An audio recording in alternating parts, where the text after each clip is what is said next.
Magandang umaga, ngayon po ay araw ng Miyerkules, July 9, 2025. Update po muli sa lagay ng panahon. Ayon sa Pag-asa, sa kasalukuyan, southwest monsoon o habagat ang nakakaapekto sa ating bansa. Sa loob ng ating Philippine Area of Responsibility, wala pong minomonitor na anumang bagyo o low pressure area. Samantala, sa labas po ng ating PAR, isang LPA ang minomonitor. Ngunit sa ngayon wala po itong direktang epekto sa lagay ng ating panahon. Dulot po ng habagat ang Ilocos Region, Batanes at Babuyan Islands ay makakaasa po ng occasional rains.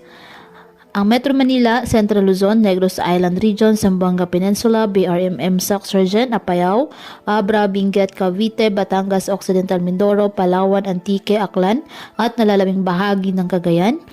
Asahan din po ang maulap na kalangitan na may mga kalat-kalat na pag-ulan at thunderstorms, dulot pa rin po ng habagat.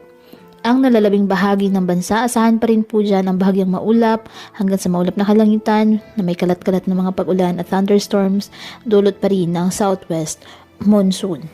Patuloy po na maging handa sa banta ng mga biglaang pagbaha at pagguho ng lupa at palaging umantabay sa iba pa nating weather updates at sa updates po ng Pag-asa hinggil sa lagay ng panahon.